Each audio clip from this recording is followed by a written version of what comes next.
Ganar almas para Cristo no lo es todo, es lo único.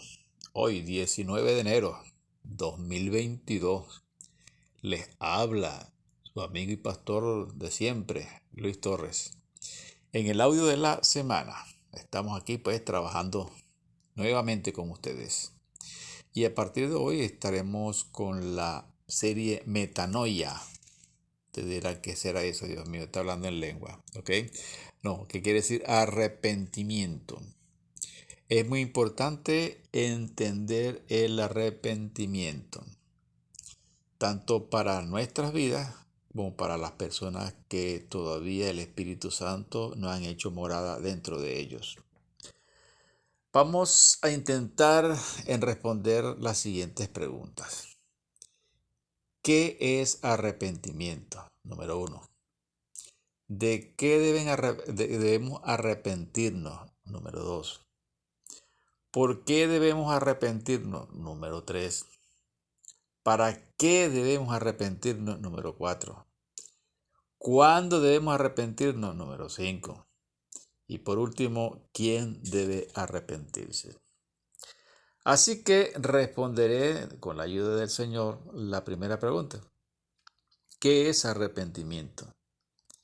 Según el diccionario manual griego-español J.M. Pavón, de editorial Vox, significa simple y llanamente cambio de opinión. ¿Okay? O sea, quiere decir arrepentirse es cambiar de opinión. Esa es la raíz verbal en el texto griego, metanoia. En algunas oportunidades, esta metanoia de arrepentimiento genera tristeza, genera dolor, hasta molestia con uno mismo.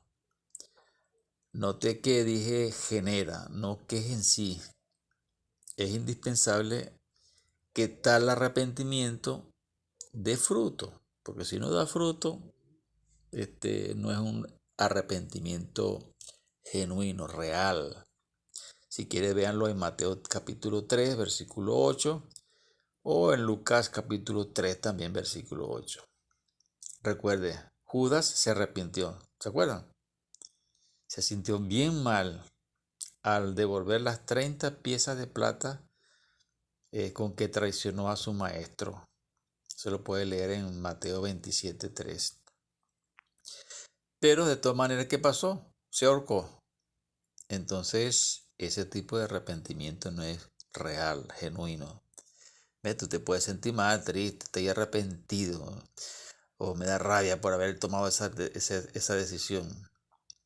Pero si sigues haciendo lo mismo, no es real ese arrepentimiento. Por eso es importante que haya cambio de opinión, y al haber cambio de opinión hay cambio de dirección. Noten, en mis 44 años de ministerio, ¿ve? He visto muchas personas de la congregación y de otras congregaciones también venir a mí arrepentidos, llorosos, dándose golpe de pecho, pero siguen en lo mismo después. O sea, no hay frutos. De modo que arrepentimiento es un cambio. Tú no puedes seguir haciendo lo mismo. Tú no puedes seguir pensando igual, ni actuando igual.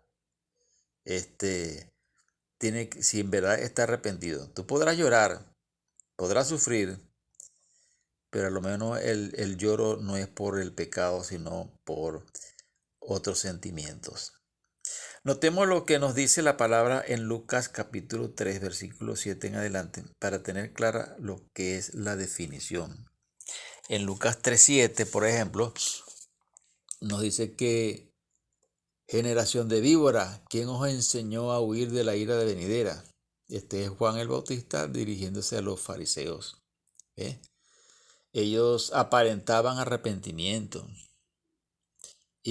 pero seguían haciendo las mismas atrocidades de siempre. ¿Ve? Eso es, su estilo de vida nunca cambiaba, seguía siendo el mismo, en cuanto a conducta, por supuesto. Por eso en el versículo 8 del capítulo 3 de Lucas, se les exige frutos dignos de arrepentimiento. Hay un evento que durará meses, provocado angustias, hambre, dolor, muerte sobre la humanidad entera.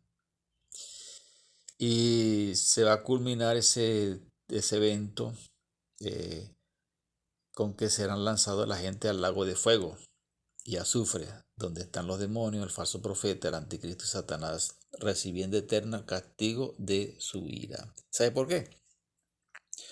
Porque no se arrepintieron. Ahí va a haber muchas sorpresas, amados hermanos, muchas sorpresas, mi querido amigo, que me escuchas. Muchas sorpresas. Hay algunos evangélicos que no se arrepienten, quieren seguir viviendo la misma vida de antes. Pero bueno, por supuesto, ese es una obra del Espíritu Santo. Por eso que Dios exige que cambien de opinión, que dejen de seguir al mundo y sus vanidades, para que sigan a Cristo Jesús y sus mandamientos. Por eso que la puerta que conduce al cielo es estrecha, mientras que la puerta que sigue hacia la perdición es ancha. Sigamos la lectura en Lucas capítulo 3, versículo 9, en adelante. El versículo 9 te dice que si tú no produces frutos dignos de arrepentimiento, ¿verdad? O sea, dignos de arrepentimiento, ¿verdad?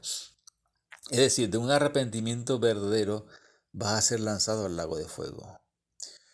Todo, óyeme bien, todo arrepentimiento no producido por Dios no es verdadero. En Hechos 5:31 nos dice que Dios da arrepentimiento a Israel. Y en el mismo Hechos capítulo 11, versículo 18, nos dice que a los gentiles ha dado Dios arrepentimiento para salvación. Fíjate que Dios nos da la fe, nos da de su gracia. Dios prácticamente hace todo para la salvación de nosotros. Entonces, ¿cómo tú mides, óyeme bien, cómo tú mides que tú eres un verdadero cristiano o no? Bueno, porque Dios te va a dar el arrepentimiento y el arrepentimiento es un cambio, óyeme bien, cambio. Ah, que vas a fallar de vez en cuando, ¿cómo no? Pero óyeme bien, de vez en cuando no es un estilo de vida, no es una cuestión de que tú metes. Es más, Dios mismo te conoce y te mira, te observa.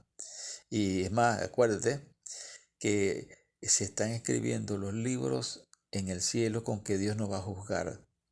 Y están escribiéndose no solamente las acciones que hagamos, ni las palabras que digamos, sino por también los pensamientos que tengamos.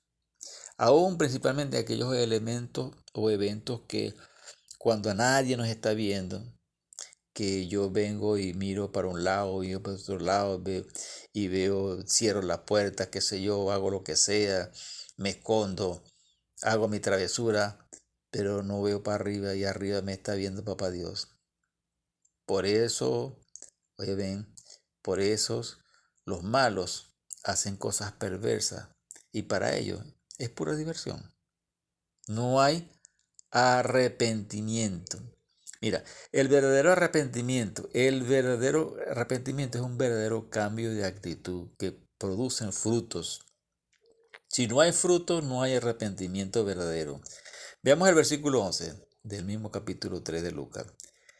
El que dice, el que tiene dos túnicas, dé al que no tiene. Igual con el que no tiene que comer, bueno, dele que comer.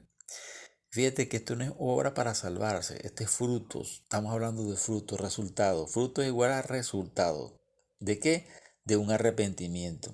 Recuerda, estos son frutos, no obras.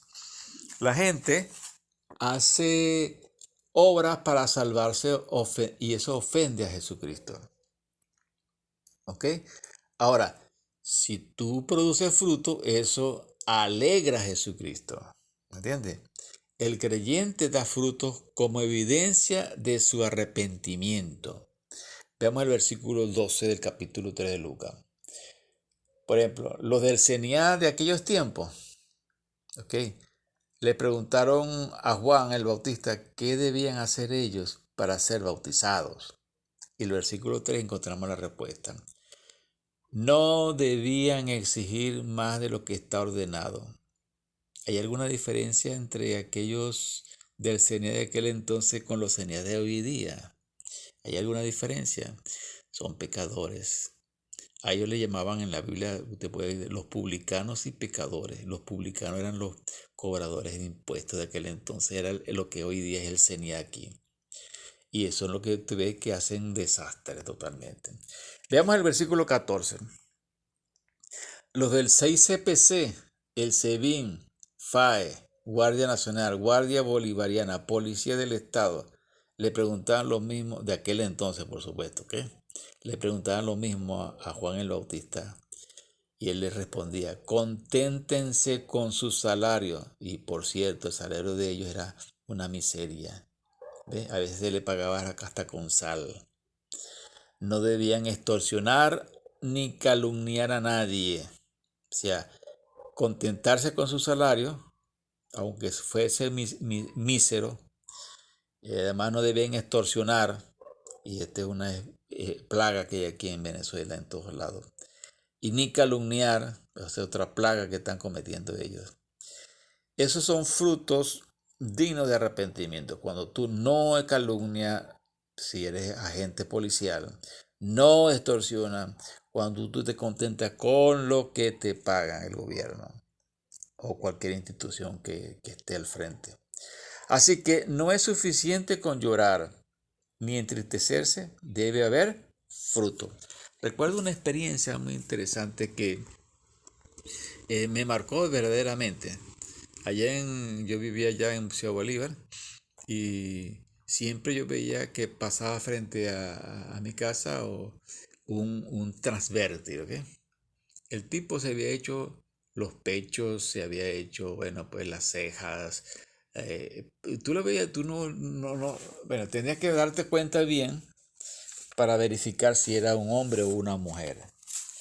Y lo interesante es que cuando él iba en una oportunidad, mi madre querida, Santa y Bella, que se encuentra ahorita con el Señor, ella era media traviesa, ¿sí? Y sabe que una vez ella cerró el kiosquito que ella atendía y invitó al tipo al transverte, para que entrara al kiosquito. ¿Sabe con qué intención?